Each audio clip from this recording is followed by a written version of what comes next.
Hi everyone, it's Callida. I'm sorry once again for showing up late.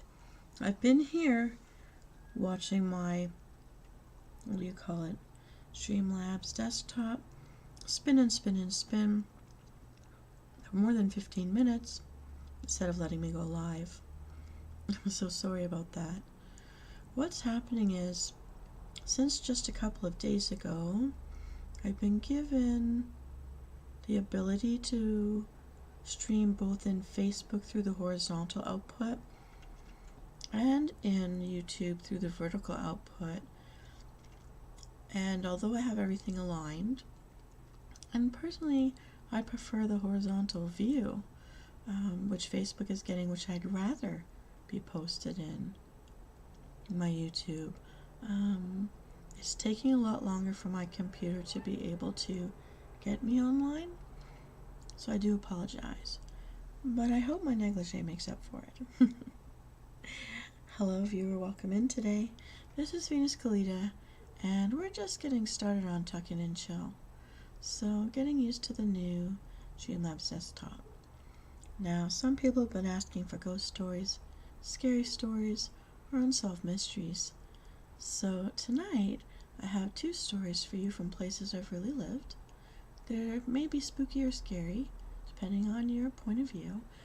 And I wanted to let you know that this bedroom that you're looking at behind me, I made myself interacting with a creative AI, so it's all mine. I hope you like the decor. Now, we're going to get started. I even have a preview that I just finished making. I kept fiddling with it, but it may be the start of something a little bit new. So here we go.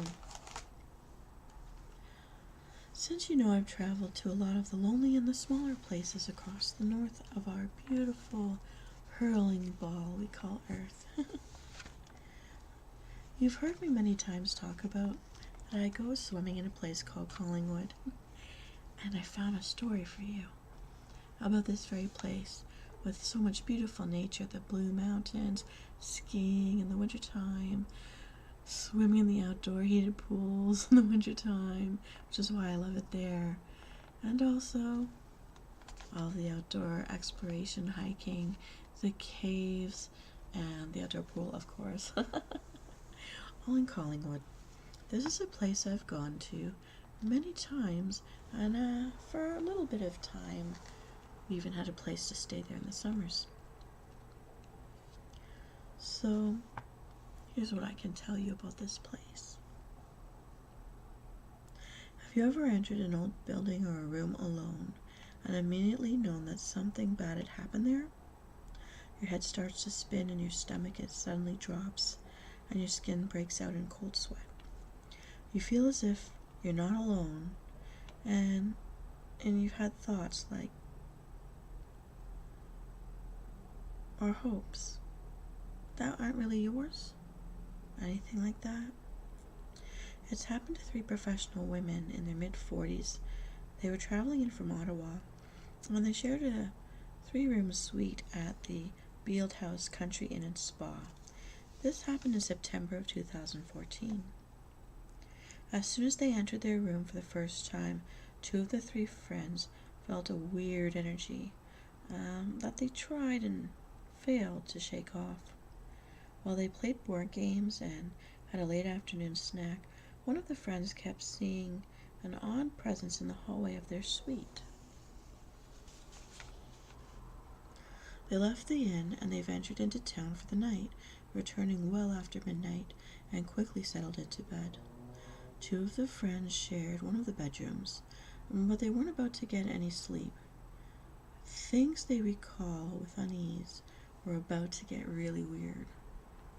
As soon as they laid down, they felt on edge, restless, anxious, uneasy, and unsettled. Waves of inexplicable nausea washed over them as if something in the air was making them ill. Then they started to hear things. It wasn't a bump in the night, more of a rattle and a shake, and the sound was unnerving and relentless. They thought it might be passing trucks, but the sound never faded. Perhaps it was a rodent in the walls, but it wasn't a scurrying sound. And it was growing louder. At their wits' end, the friends scanned the room and finally located the source of the sound, a revelation that still sent shivers up their spines. Their attention was drawn to two porcelain plates on the wall at the head of the bed. Something was rattling them violently, as if the weird energy they had felt in the room was trying to shake the plates loose. They sat up in bed, scared and confused. One of the women shouted, "Take them down!" The other removed them from the wall and placed them on the bedside table, where the plates slowly and quietly stopped shaking. But the room didn't remain silent for long. They soon heard a muffled conversation, an unusual whispering, somehow coming from the air all around them, and the temperature plummeted to bone-chilling, teeth-chattering lows. When the sun finally rose the next morning, they hurried to leave without showering. Who can blame them? It was clear that one of the Beeld house's ghosts was to blame. Was it simply a bit of harmless fun, or do the spirits that occupy the turn-of-the-century home harbor a hidden malicious intent? Construction of the house began in 1909, but took 3 years. It was built for Dr. Joseph Robbins Arthur, who opened an office and consulting rooms in the north part of the home.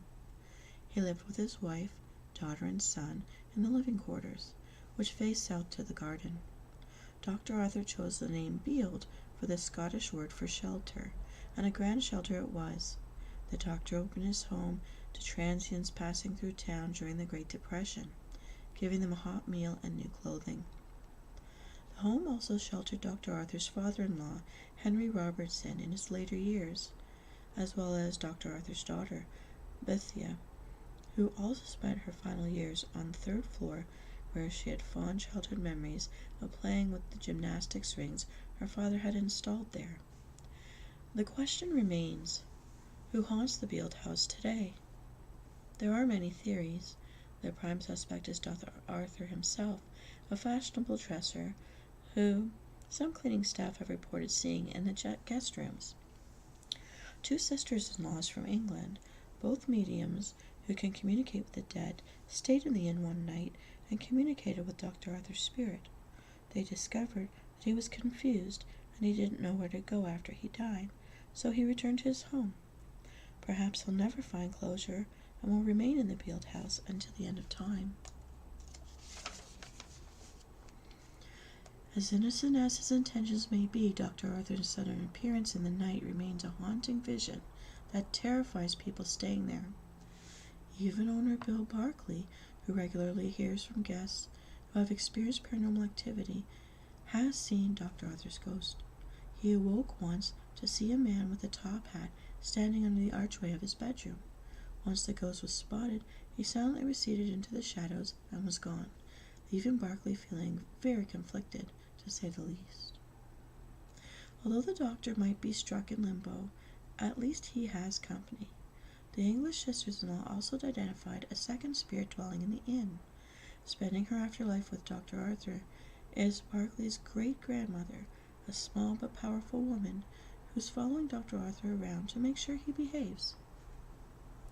It's also believed that daughter Bethia is so fond of the Beeld house's attic that she remains on the 3rd floor, walking around and waking guests with the sound of her footsteps in the middle of the night. One guest was awoken by a creeper sound, and it made it difficult to fall back asleep. Cackling laughter. If you faint at the sight of blood, you'll especially want to avoid the final ghost who's been seen in the Beeld house. Known as Head Wound Lady, this disturbing apparition has been reported by many guests over the years. Returning from a long day and ready for a good night's sleep, people have been passed by a woman quickly running downstairs in blood-stained clothing. The blood on her clothing is gushing from a fresh cut on her head. Once their shock fades, the alarmed guests run to the front desk to report what they've seen. Employees search the building and check on the other guests, but no one is ever found to be injured. The bleeding ghost has disappeared. Some believe her to be the doctor's late wife. Whoever the ghost is, at least she's spending her afterlife in the same building as a man who might be able to tend to her wound. Spend a night in the Beeld House Country Inn and Spa, and the doctor will see you, whether you want him to or not.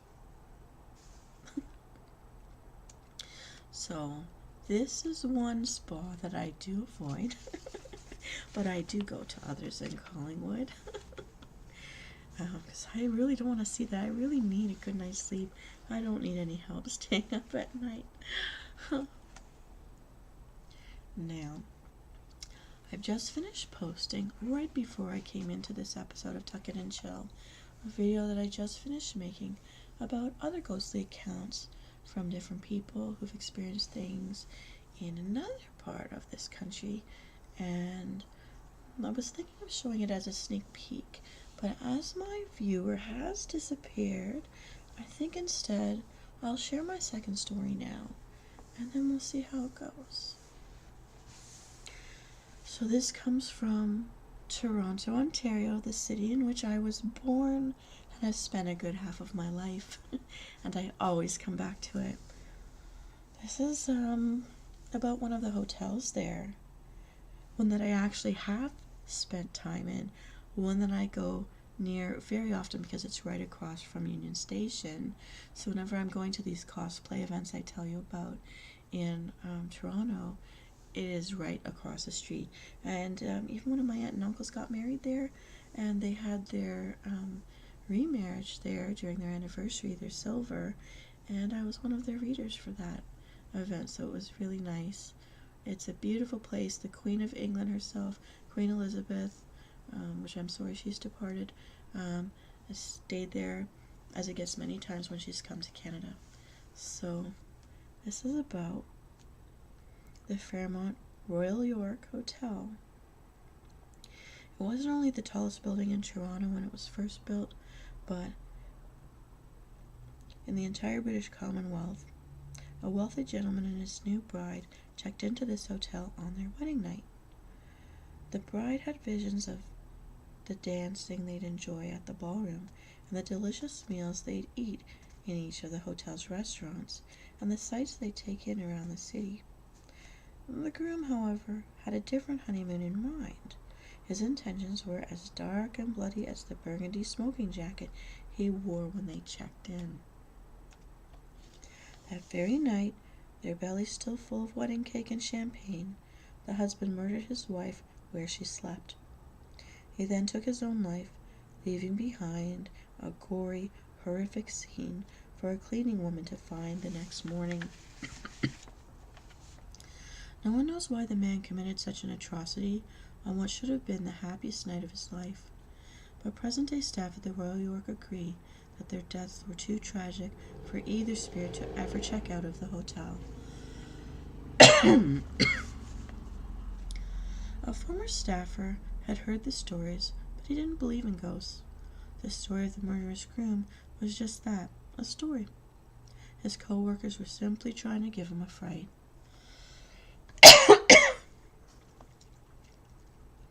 But then, one night he worked a double shift and was allowed to stay in one of the 1,600 guest rooms.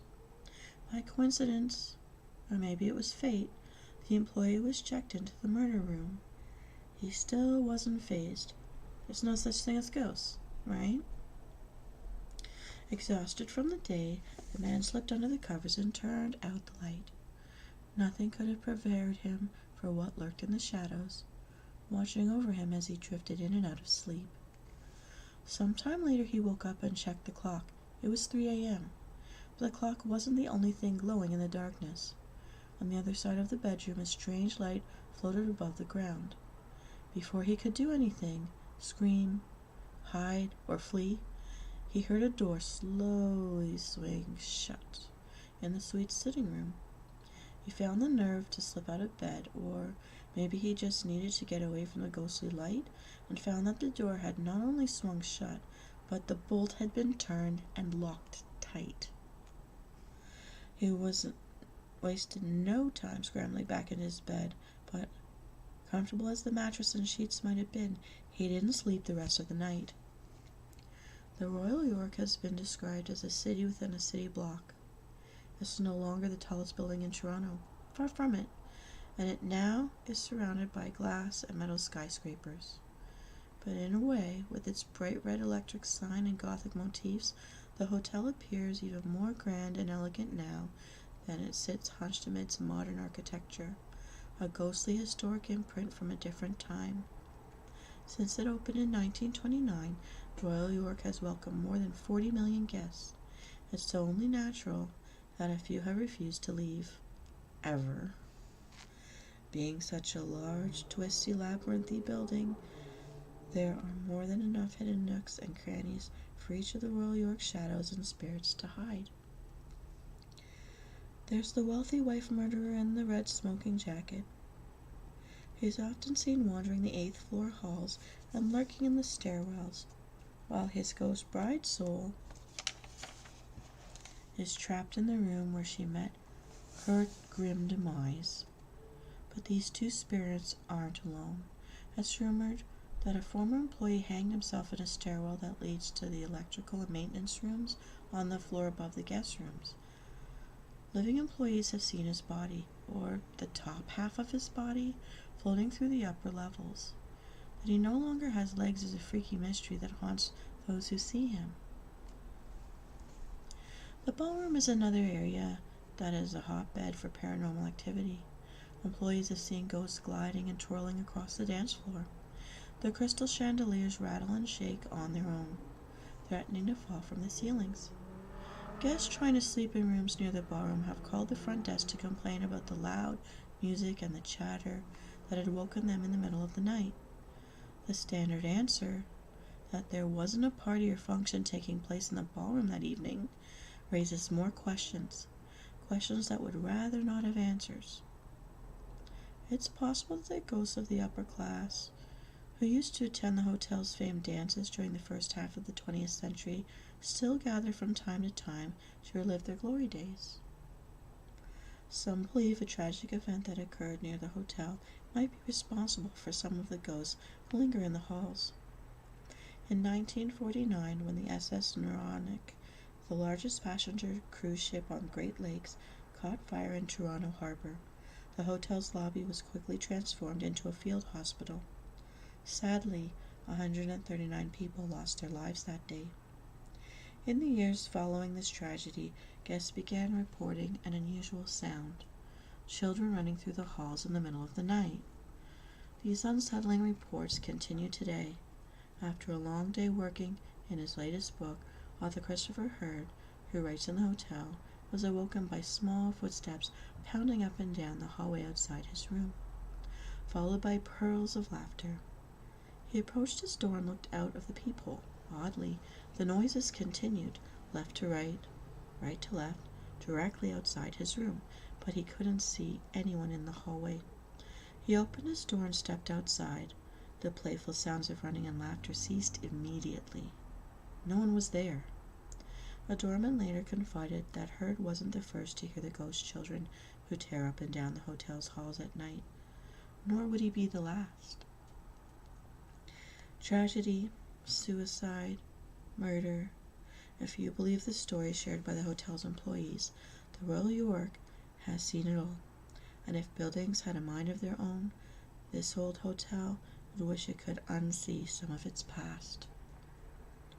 But the souls of all those who've died there will never let that happen. Welcome, viewer. How are you doing this evening? I'm wondering who's joining me today. If you can, please say hi in the message area so I can see who you are.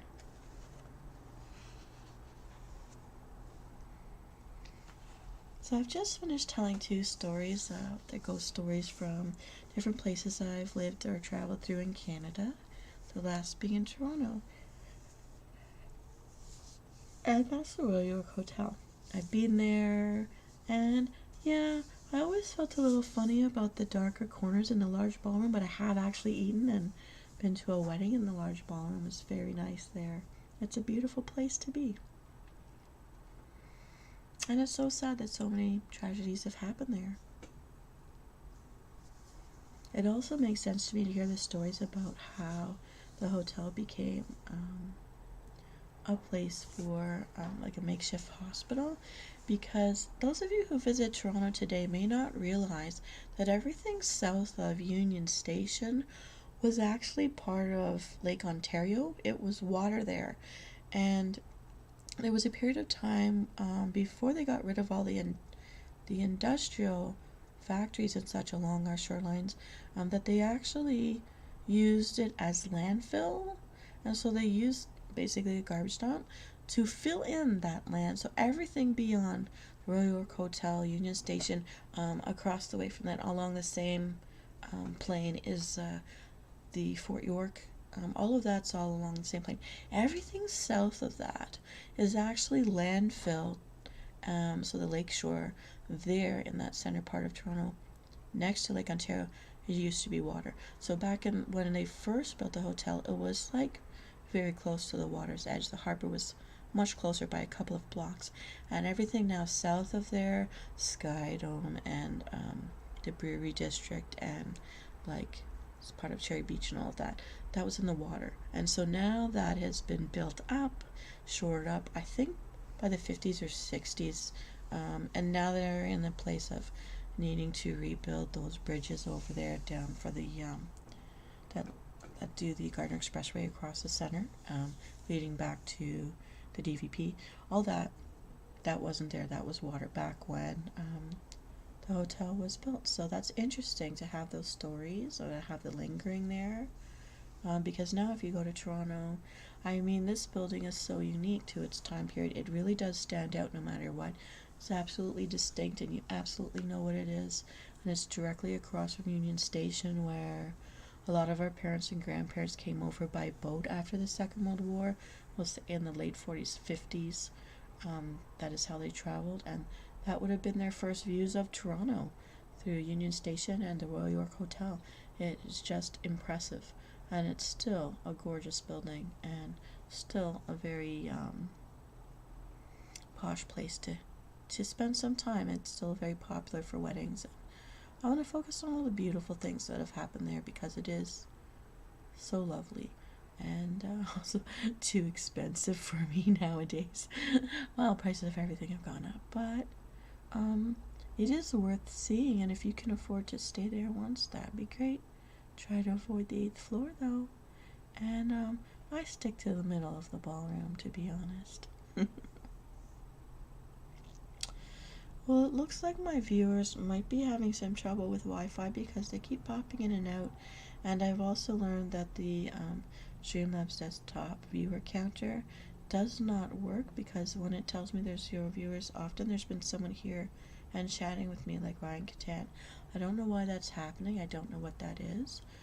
So if someone is out there, please talk to me through the chat message window, because I can't see the names of anyone until they chat with me. So yeah. Well, tonight's Tuck It and Chill hasn't taken as long as I usually take. It has been a while. It seems to be Friday nights get the interruptions and the bumps. So I'm so sorry about that. I'm thinking maybe what I can do is do the sneak peek. I've got the one story that I just created, and I just posted it at the same time that I was trying to log in, because it took so long for Streamlabs to finally go live today. It just kept spinning that I had time to post this. And yeah, today was I think double cheeseburger day, and I didn't even have a cheeseburger. I ate sushi. But you can't eat too many cheeseburgers. But do I love them? Yes, if they're homemade. I absolutely love cheeseburgers. Alright, so I've always said that after some stories or sneak peeks, I would always tell a little ghost story of my own, personalize it a little bit. So I've been thinking a lot about someone named Holly, and I used to also live and teach in the York Factory First Nation, which is outside of the Split Lake band, and they shared part of their land when the York Factory First Nation had to be moved. Some of them went to Fox Lake and some of them went to the island, and you have to ferry over from Split Lake in the warmer weather. When you're lucky and you've got a solid winter road, you can drive in and out and get in and out of Thompson, which is north of Winnipeg, Manitoba. For Americans, it would be like in the middle of, it would be the central Canada-ish area, a little bit to the right, but central. So ish. So Holly was a teacher, and she was a younger teacher, a newer teacher, very, very much in love with her job and the children she worked with. And I came to know about Holly after I had been hired to the school and moved into basically the room next door to where she lives. So the complex is kind of like a fourplex in a row, and so I was on the end of the row closest to the school. Holly had lived in the second one, and then other teachers lived in the third and the fourth one. And we had a beautiful view of the river, and it was a very beautiful place to live. And basically, unfortunately, as a young girl in her young 20s, she had gone through a divorce. She had gained some weight during the marriage, and she was looking to turn around her life. She got this new job, she moved, having a fresh start. She bought an exercise bicycle. She was working hard to lose the weight, and unfortunately, as a young girl, and the weight complicating her health, and I guess the stress of, shocking her system into working out really hard all the time. Maybe I don't know exactly the whole details. She did pass away of heart failure at such a young age, and basically the person who had lived in my apartment moved into hers because she was very close to Holly. They were friends and felt that everyone was very sure her spirit stayed in the community and helped people find things and helped people feel happy when they were feeling sad, kept them comfortable, and good feelings about her both in the school and in the complex where she had lived. And she moved into Holly's home from hers, and then I was given hers because they were afraid that if someone found out, they'd be very upset they were living where someone had passed. The room where she had passed in was the bedroom that shared a wall with my living room, and my couch was against that wall. When I moved into the community, I was actually expecting my first child. And no, I don't have children. Unfortunately, I lost that child while living in this community. I don't want you to feel sad for me. I'm perfectly okay. But in the time that I was the first few months living there, hearing about Holly, people would be missing a necklace or a bracelet, and then they'd find one, and they'd thank Holly for it. If they were going to play bingo through the radio bingo or in person, they would ask Holly for their help, and they might win, and they'd thank Holly. And I just knew from the work she left behind, she probably lived in her classroom. She probably poured all her free time into it because it was such a caring and intricate set of lesson plans. Like, you have to give up 4 and 5 hours a day for lesson plans like these. She really knew these children well, and they loved her, and they missed her, and I was stepping into her shoes. So I got to hear a lot about her and see pictures of her, and to help the children coping because they were only grade 1. There were only grade 1 and 2 children in that class, to understand what had happened or that she had left when she was so loving. I talked about you can draw angels and add her angel to the pictures and things like that, which really helped them, some of them, to cope and helped me talk to them a bit until they opened up to me and got used to me and got to know me. And so I'd always hear about Holly, and I'd sometimes look at her picture, and her bicycle was donated to the nurses center, so anybody who wanted to go and exercise, that started there. They made a workout room for her, like in her name, for people to use if they needed to help others. And I thought about this girl a lot and how unfortunate to lose her future life when she was trying so hard to start over. And for me, myself, I was in a situation where I knew that I would be doing this alone. I hoped for the best. The father and I cared about each other but couldn't live in each other's world. We were from two very different cultures.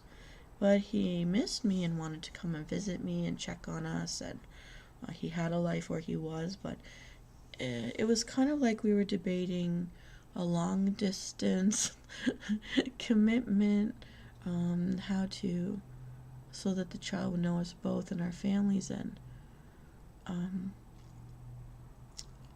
but something was going on where I guess I became very superstitious or very worried. I'd pray a lot for hoping that I could have my child, that the child would be healthy. I'm living in a place without a doctor. I knew that at least I had moved myself into a job where there was a nurses station populated with nurses, which was a lot better than most of the places I lived that didn't even have a nurse or a doctor, or they might come through town once a year for a day or two and only see the worst cases. So this was a safer situation than past situations for me. And you know, I visited my neighbor next door and did see the room and did hang out with my neighbor in her home as well, knowing that it was Holly's home. And she would tell me things about her because all her stuff was left behind and it was being taken care of or given out to people who could use it and still be helped by Holly. And I was starting to see like black spots, kind of like as if black ashes were raining in the room above me or around me, as if, and I'd kind of go into a trance, I don't know, space out, and then I'd realize that it's as if the ashes are trying to get into my mouth and nose, and I didn't want to breathe them in. I was freaking out, and my partner, the father of my child, he was from a line of shaman from his culture. He was Inuit, from the place that I had lived before, where you've heard me tell you some ghost stories about that place.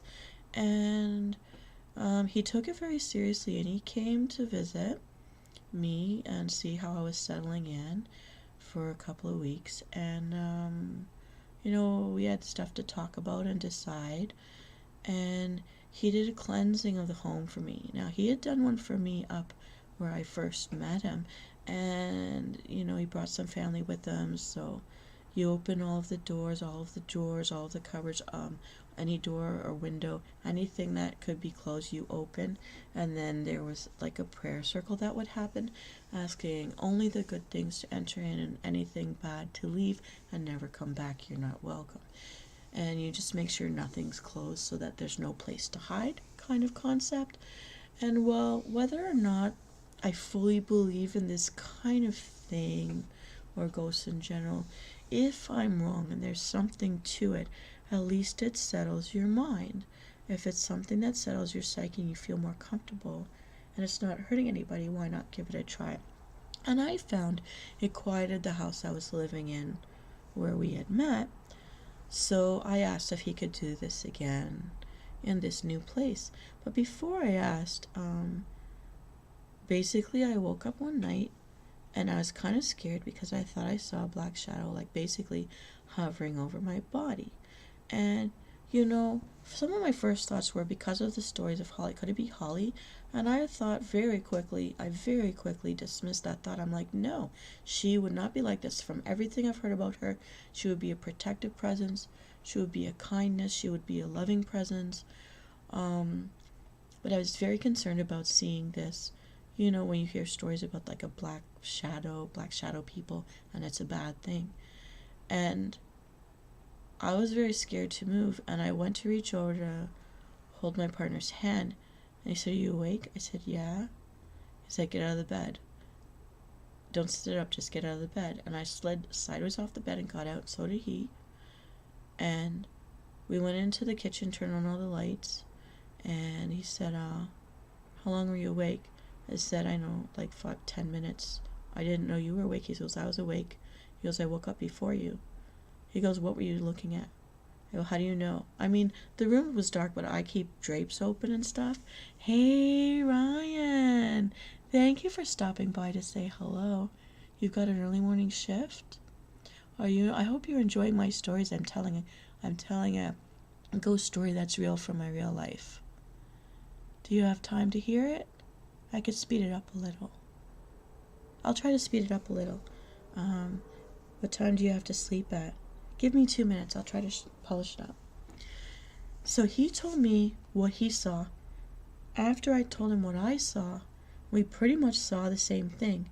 He goes, how long have you been seeing something like this? I said, I don't know. He goes, maybe somebody put like a hex on you or something. We've got to get it off. And he did another cleansing, but we were still seeing something, and we were both kind of concerned about it.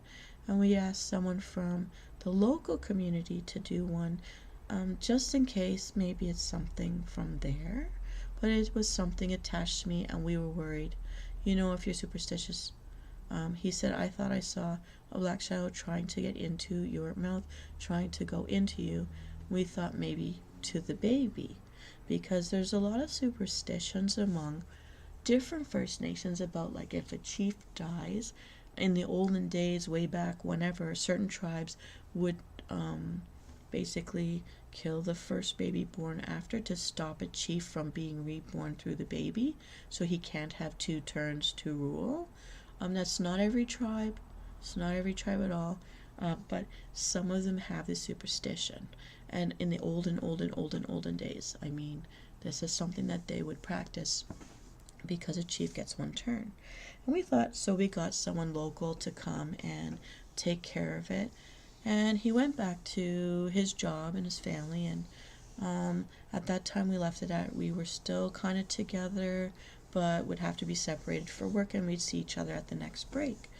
And that's okay, because I was in the first half of my term. But I decided to start kind of talking to the spirit of Holly, or the ghost of Holly. I would pray and ask her if she is actually here. And I would, like, when I got too scared alone, once my partner left to go back home up north, I started sleeping on the couch, which is back to back with her bedroom where she had passed. And I was just saying, Holly, if there's anything you could tell me about my baby, please tell me, because I'm kind of scared. I hope that my baby will be safe. I hope that my baby will be born healthy. And I actually was kind of like, not asleep. I don't know if you would call it lucid dreaming, but I don't think I was asleep. I don't think I was dreaming. I was trying to fall asleep and couldn't. I felt very scared of the bedrooms at night, and so I stayed as far as away from it I could, which was the couch on the wall next to Holly's bedroom. And I felt that I heard, when I was like sort of trying to sleep but couldn't, a voice that was kind of like echoey, but also kind of like a tin pan scraping kind of shrill, coming in as, boy, it's a boy. And it was a female voice. And I immediately shut up and I go, Holly? And I had to wait. It was too early to tell back when that happened. But a month later, when it was, I could get a ultrasound to find out it was, in fact, a boy. And I was very excited. And so I continued to, when I would feel scared at night, talk to Holly. And I felt much safer sleeping on the couch. So I started sleeping in the living room. And unfortunately, the other things I was being sensitive to, the shadows and stuff, you know, maybe some could argue I wasn't getting enough iron in my blood. Definitely the baby was sapping the iron from my blood. Maybe I was hallucinating. Maybe I was just, because I was scared of it, my brain was flagging this kind of thing and hallucinating because I wasn't getting enough meat or fresh fruit. I don't know.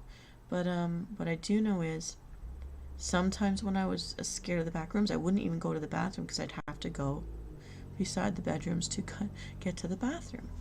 And one time I was trying to sleep, and I felt like there was a man right in front of me who had crouched down. Everything was so cold, and I felt this anger, and I felt like as if there was a heat coming off of a body right in front of my eyes, like their face was right in front of my face, and I was too afraid to move. And I was like almost saying to myself, you're imagining things, you should open your eyes.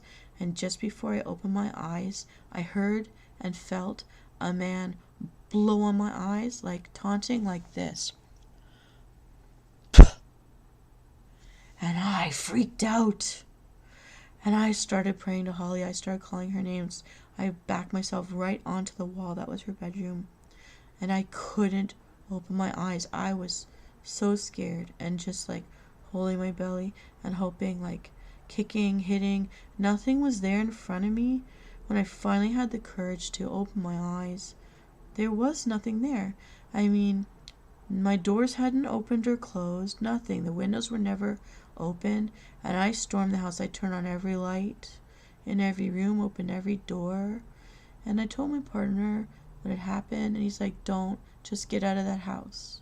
Just get out of that house. Whoever was there was angry, and the only safest spot I could find was the wall.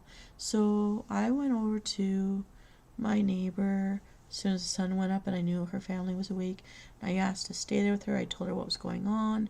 She didn't have anything really to tell me except that kind of like I kind of wanted to go and look in her bedroom again, and I kind of sat on her bed for a bit. I was given permission to do that. I just kind of talked to her in my head and just hoped that my baby would be okay. I did end up having a miscarriage. It was pretty painful, and my neighbor had her son drive me into a hospital over the winter road, so at least we had winter road. I lost the baby in March that year.